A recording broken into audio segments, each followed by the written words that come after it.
Welcome back. It's still Signature Morning on Signature TV. Don't forget, you can follow us on all our social media handles at Signature TV Official on Instagram, Facebook, and TikTok. And go to YouTube and subscribe to our YouTube channel at Signature TV. To continue a conversation that we started a while ago on the local government autonomy is the very amiable Manfred Nzekwe. He was the former commissioner for Youth and Sports in Enugu State, and also the former Oji River local government area. You're welcome, sir. Thank you so much. You look like you're not in this economy. How is that happening, sir? That's the law's doing. The law's doing. Sir, please, you have to show us this law's doing. Let me take notes. Oh, God, this particular law's doing is marvelous in our sight. Sure. I'm sure you're not. I'm serious, sir. You're not operating under this economy. It's different.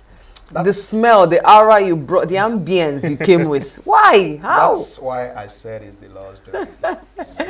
Okay, sir. This local government autonomy, you know, it's been an issue, and we want to know your experience. You know, you've been there, you've seen that, you've done that. I believe. What has your experiences been like? Well, thank you so much. You know, being a local government chairman is not an easy thing, because you work with the grassroots. And like you know, when we're practicing democracy, you say that democracy is government of the people, for the people, and by the people. The local government chairman is one of the foundation of governance. Yeah. Because if I could tell you, there are some people who has lived and died without coming to the state. What they know is their council areas. And politics or democracy started from the grassroots. Grassroots, yes. Yes. So it's a very good experience to some extent. You know, after being a council chairman, and you still goes home, interact with your people, yeah, shows you did well. Because how many people has the time to come to the state to see the governor? Those days you live in the local area, you reach out to the people. It's even the local people that voted the governors.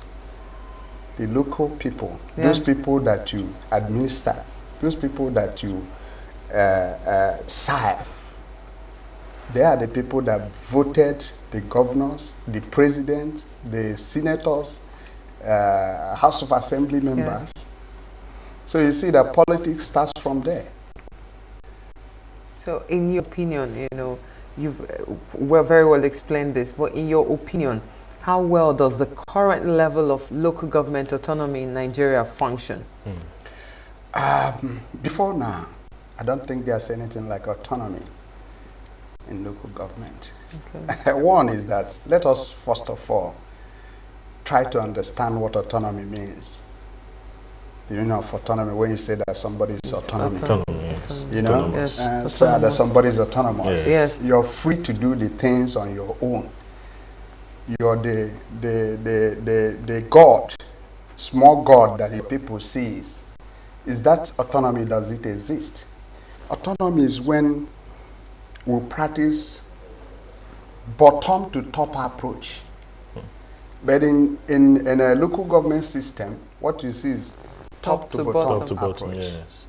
Which is because I was about to get there. You know, we live in a system where the person leading or ruling, you know, is not living with the people. So I was asked, when you were the local government chairman, were you living within your local government? Or were you lounging somewhere and exercising your leadership from a distance or rulership? When I became the local government chairman of my area, yes, as at then, things has not been the way it's supposed to be. Okay.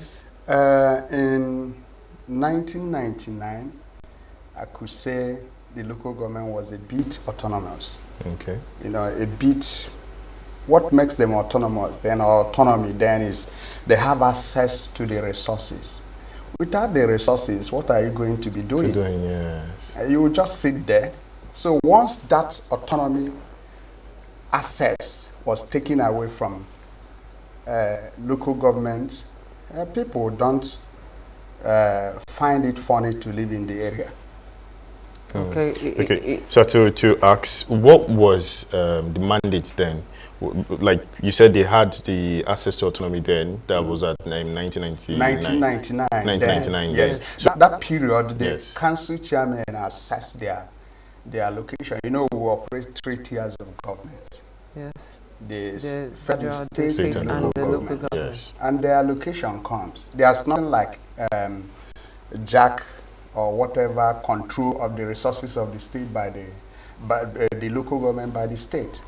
Those period, the council chairman goes to CBN to collect their check. They write their check in the name of their local government and they collect it. There's nothing like joint account then.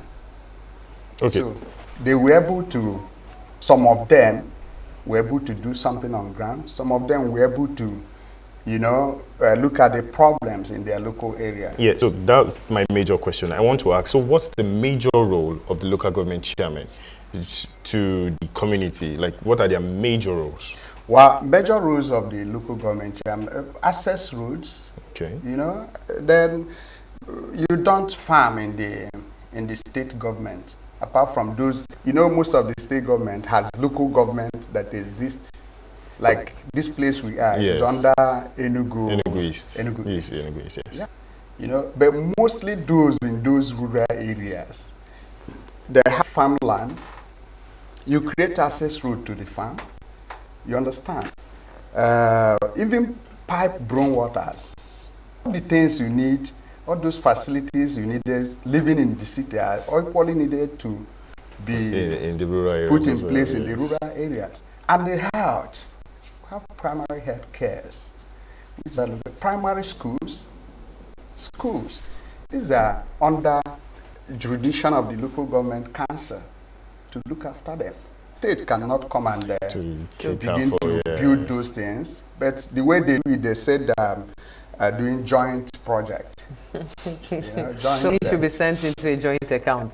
So you made mention of when you were your time, there was a bit of autonomy. No. Okay, there wasn't. So I want to ask conversely, are there any potential downside? Do you think there is a potential downside to local government autonomy? I don't understand what you mean by potential downside. Could there be a disadvantage to it? That is by scrapping out. By giving the local government autonomy. Yeah, a very big disadvantage. Okay, why do you say very big disadvantage. So granting autonomy to local government? Yes. Okay. These are third tier of government. Okay. And the majority of the people, like as you're seated here, you have your people at home. You have a place you came from. Yes. And don't you go home? You do. And you need access road to your place. You need your people at home to have potable drinking water. Yes. You need, most of our parents are fast, apart from those that are, businessmen and civil servants. Yes. The majority of the local government people resides in the local government. We have people who are schooling in our areas. We need to provide a good environment, enabling environment for them to access those facilities that are supposed to be provided by the government of their area. Okay. So if you grant them autonomy and empower them, all this autonomy you are hearing about and we're talking about is them accessing the resources to do those things. And then have a very strong institution that will check and balances. So from what you mentioned, that didn't sound like a disadvantage. It sounded like an advantage. But meanwhile, I would want to know, what were your challenges when you were a local government? There's no resources. Okay. We want to do something, but you don't have resources. But sorry to cut you short, sir. We have a guest on Zoom who's going to be joining us, Mr. Dave Namandi. He's a politics analyst, and we're going to be bringing him up right now to join this conversation. Thank you. Mr. Dave, good morning. With respect to my... Dr. Dave, good morning. Good morning. Dr. Dave, can you hear us? Yeah, I can hear you, yes. Hello, Dr. Dave, can you hear us? Good morning. I can hear you, I can hear you. It seems that we haven't, he hasn't fully connected. But you were about to... but I can hear you loud and clear. We're about to ask you about your challenges.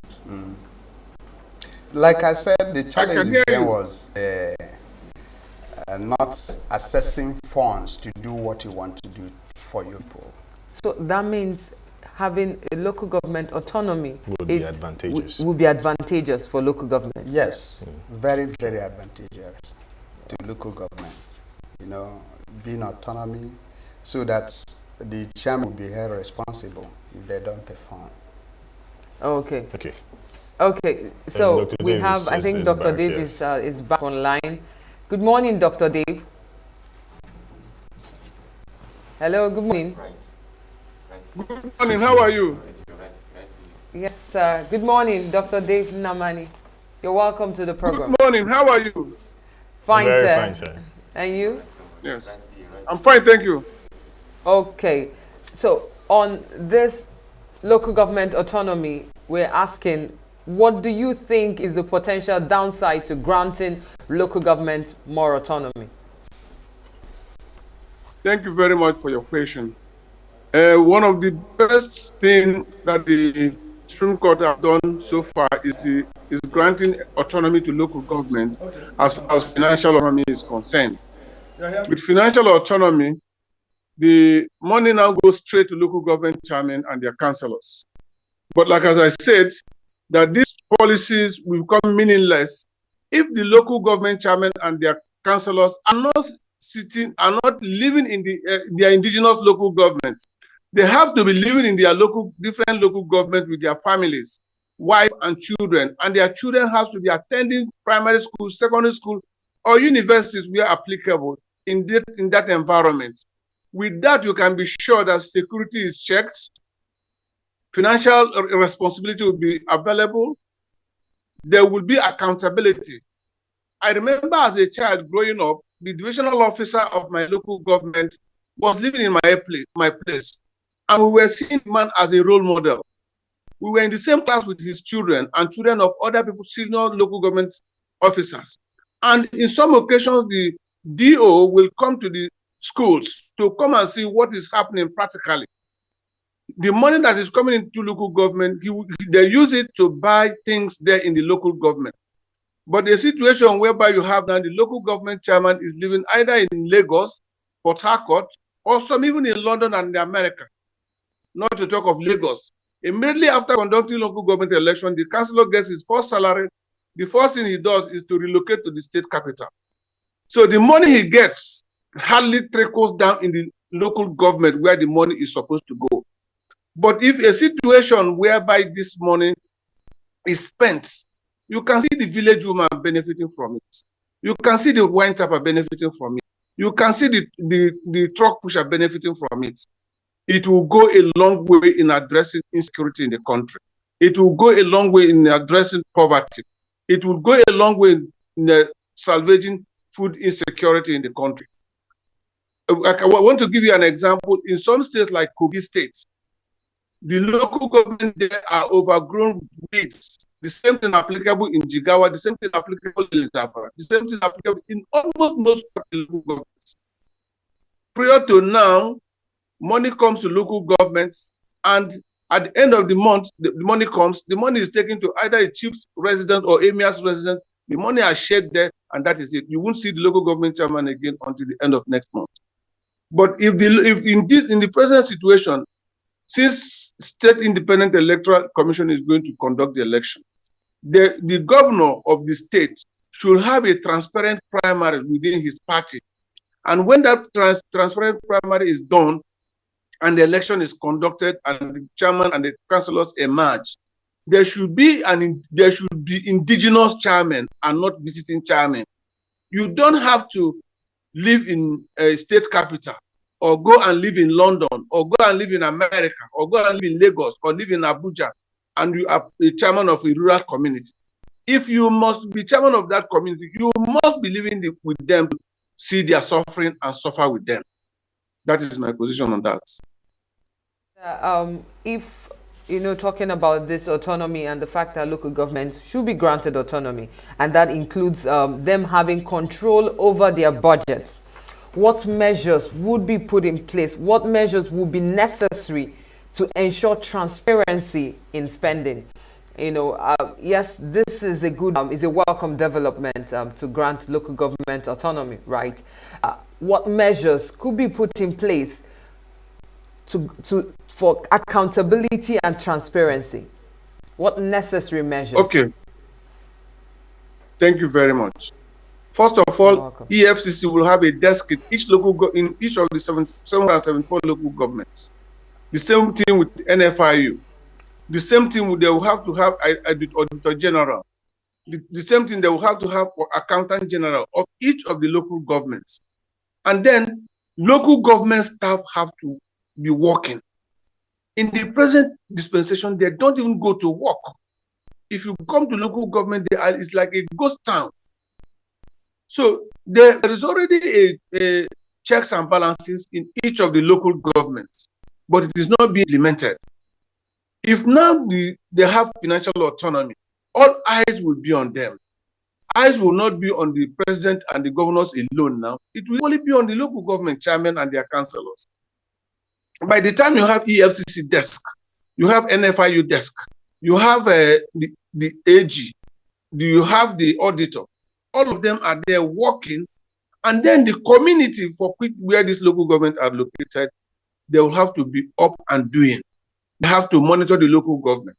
Immediately the money comes in, they follow the money and follow the projects. Fortunate enough, with the new rule that in Buhari regime, now no local government has the power to transmit or withdraw more than 500,000 naira without attaching it to projects. So that makes it easy for checks and balances. It is now time for projects. They have to do projects for the rural communities they find themselves. Like in Enugu State, where I come from, there is no water there. Most of the towns in Enugu State, you cannot do borehole. You can only get water through surface, through the surface stream. That is getting water from the stream, treating it and reticulating it. These are projects that can be done, and the people will get a good water. You doing culverts, doing street lights, and again checking insecurity.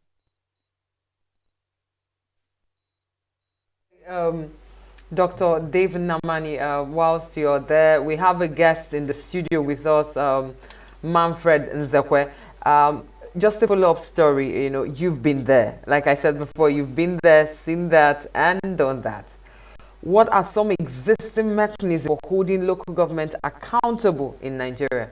Are there mechanisms, that are already existing, to hold local government accountable in Nigeria, and are dative? Thank you so much. The speaker, Dr. Dave Namani, yes, has said a lot. But if you want the local government to be accountable, allow the local government to bring who they want. Okay. Allow them to bring out their leaders. That is when we know everybody knows each other. Even those people that are contesting, even those people that wants to be the council chairman. In your locality, they know who are thieves. They knows the good people. They knows the people that can work. But is it the local people that elect those chairmen? Not few people. I am talking out of experience. Dave and some other people might be talking based on what they see. But from the experience I had, yes, there and being into it, I'm a politician. I've been a council chairman. I was a council chairman in 2006. By then, the local government has been bastardized. I was even surprised that today Tilimbu is trying to put the local government in the right track. During his own time, he was part of it. He created development centers, people that did not go for election. And he was paid them from the local government. Who exactly? The president. Okay, he did that when he was the governor. Governor of Lagos State. Okay. That made Obasanjo to seize all the allocation that was supposed to come to Lagos State. But Lagos is a rich state. He was able to pay from their revenue until he left, before Obasanjo released the local government fund. Okay, sir. So, but I'm happy today that they want to put the track. Okay, so follow up on your question now, saying that we've brought the time that the president was the governor. Now, a few days back, the governor of Oyo State came out and said that this local government autonomy is just a mere distraction. How do you think the governors are going to react to this? Well, the Makinde, yes, right? Yes. Yeah. What he said is it's just in principle, this autonomy or whatever they're talking about. It's just in principle. But if they want it to be real, in reality, if it wants to come into reality, yes, they should allow independent electoral commission, INEC, or whatever institution to conduct local government election, not the state. Makinde is the lord of the state. There can't be any chairman. And it's even the chairman that will tell you that he's receiving allocation when he's not receiving it. When he's not receiving it. He will tell you, take it. During our own time, yes, this problem was a very big issue.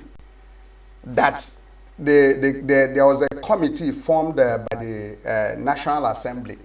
The one that led, the person that led, the one that came to Enugu was Senator Momora. And we are called, come and talk whether the governor is making use of your allocation. And you see people who they give 1 million naira, 2 million naira to administer their local government, say no, that they get the allocation.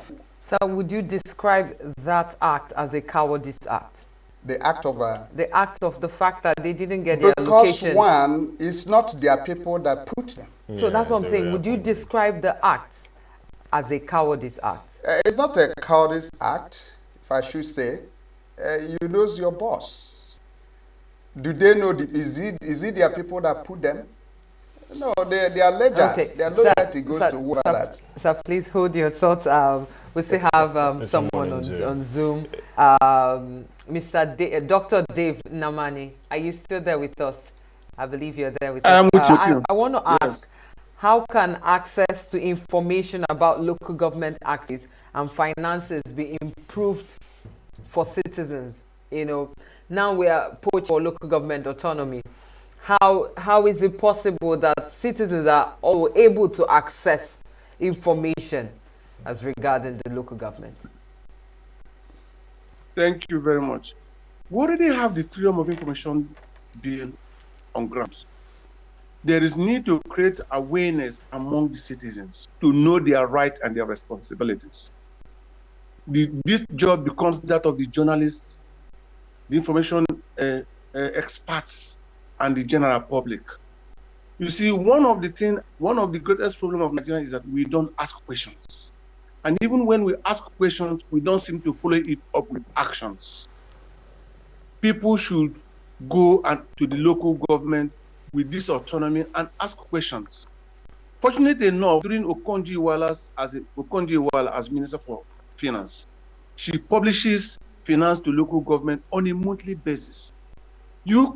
People can follow this money right from FAC down to the local government when it is released, and you follow it up and know what each project is, what is designed, what is being done, and what is not being done.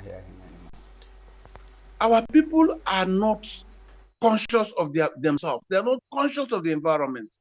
There is need for public awareness, maybe from National Orientation Agency or from journalists and activists. This will make people to be aware and follow up the funds. It is no longer the time whereby local government chairmen carry money and go and build plazas, hotels, and filling stations, and nothing happens to them. Some even go to London and United States and Dubai to go and buy properties. Meanwhile, the people are suffering. Some areas in some areas like in Enugu State, people are still drinking water direct from the stream, no treatment. It is a shame of a nation. And everybody will be talking of Mr. President. Everybody will be talking of Mr. Governor. Local government chairmen from now should be held responsible for their action. And if they don't act appropriately, they should go to jail. Thank you. To one more question. How does corruption at the state or federal level impacts the ability of the local governments to be accountable? You see, corruption, what is corruption? Corruption is a negation of proper way of life.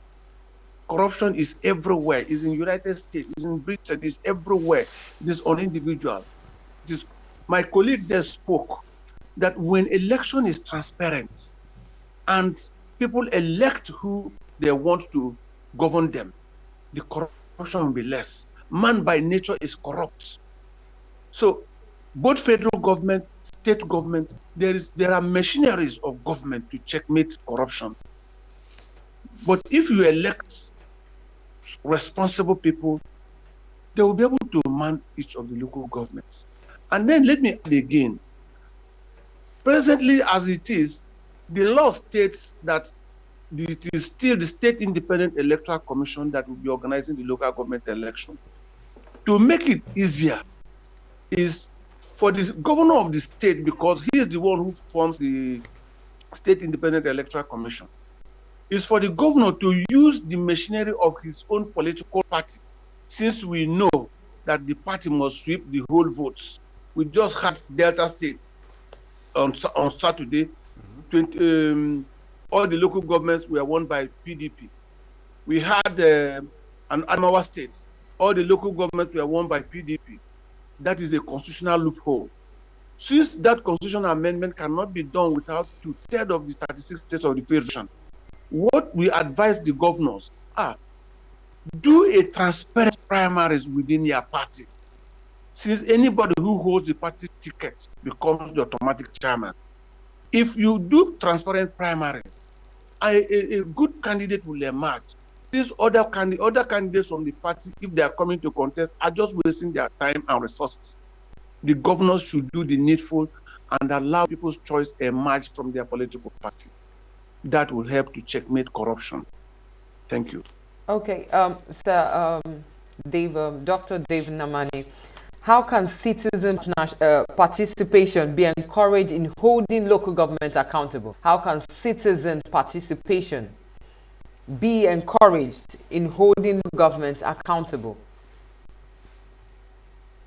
Thank you. If you come to different local governments of the Federation, there are pressure groups, either traditional, age grades, or the intellectuals.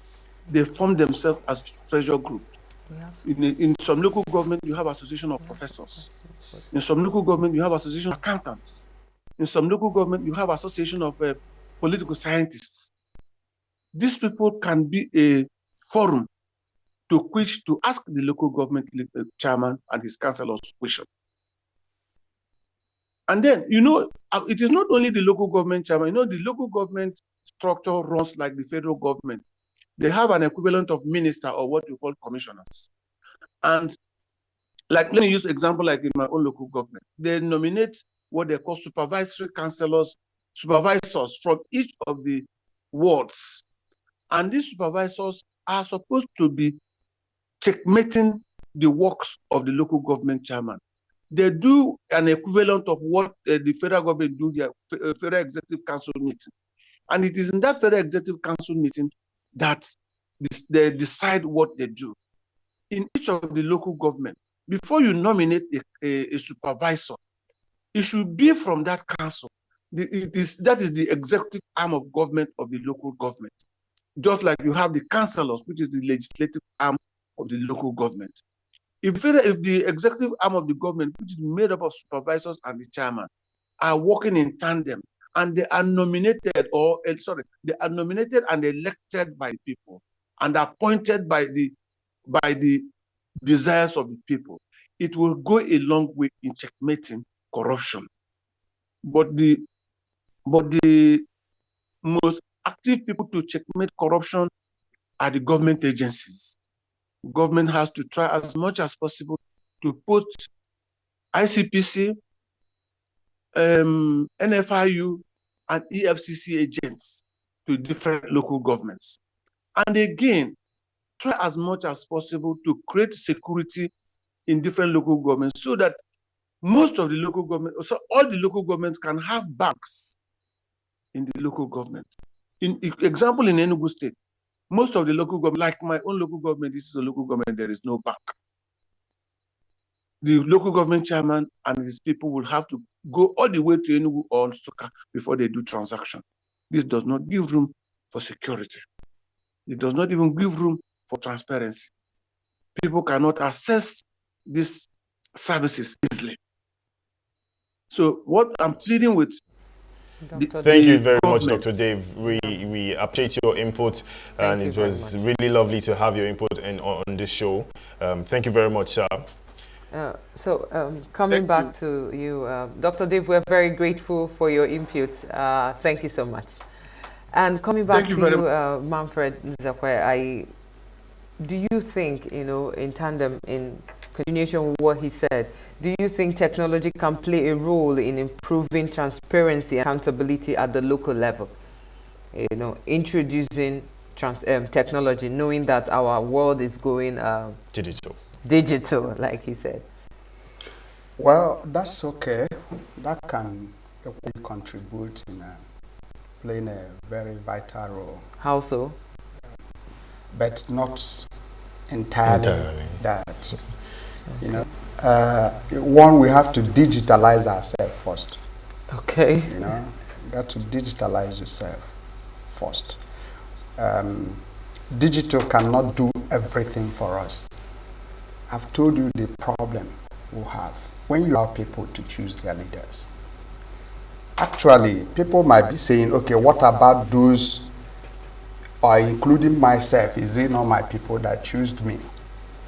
Then, because I'm talking out of experience.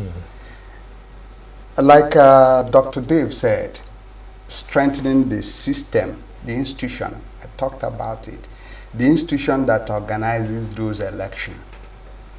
Every election starts from the ward. Yes. Even those that under the party, if the party wants to do primaries, it starts from the ward by bringing out those delegates that will go and elect either the governor, the council chairman, the House of Assembly, the senators, even the president. Yes. That is how it goes. Do they allow those people, starting from the structure, the party? Is it the people who are members of the party that elects those delegates that will go out there to elect their chairman, that will go out there to elect their governors? That is why I said the problem in the system is we are running is top to bottom approach, not bottom to top approach. So the system has a lot, not just the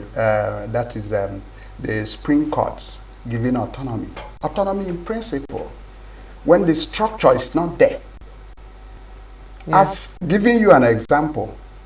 It happens to me when we are there. You see a council chairman. I even went, like Dave was talking about all those agencies. Yes. The agencies are not doing anything. If there's anything like agencies, what about those that for over 20 years now there's no autonomy? Yeah. Is money not coming to local government? It is. If you ask most of them, would they not tell you that they assess the money? You heard what the governor of Delta said, that he has 14 billion in the account for the local government. And they've not given them. That he's keeping the money for them. Oh. When they elect them. Even as at yesterday, he said they're boss. swearing in that he has released the money to them. Who monitors it? Whether it's being released. Let us tell ourselves the truth. The system will have to start from the bottom to correct it.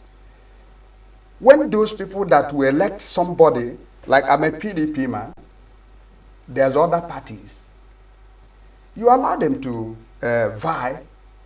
Before I came into PDP, I was a very strong opposition leader as far as Oji River is concerned. Go and ask anybody. But you don't play opposition with government, because the system, there's no facilities to condone opposition. Once we begin to play opposition, the system will be well. Everybody is struggling for, once a party in power elected, that is through primary, selected somebody to go for the local, the person has started acting as local government chairman from there. When you know that not everybody that's a member of that party, the person has to go for general election for the people to elect him. But you see people today, like we are preparing for election in Enugu here. Yes. Our governor is a different thing. We are looking at him. From so far, the way it's going, it's not going to be business as usual. That's why everybody have hope and confidence in him. Once you see so many of these people, I can tell you how has come to consult me. When the major voters are in the village, they don't campaign. They're looking for people who knows governor and people who knows governor. Yes, you've actually been great with us. You've been doing great justice. What I'm telling you is practical things that happen. Yes. All these things you hear, central bank, this, that, in principle, if they want it, that's why Makinde said it's just a distraction. Thank you very much, sir. We do appreciate, honestly, Manfred and Zekwe. You've been great at it with us, and we honestly appreciate you. Thank you. Thank you very much, sir. Don't go nowhere. We'll take a brief break, and when we come back, we'll continue on the local government autonomy. Go nowhere.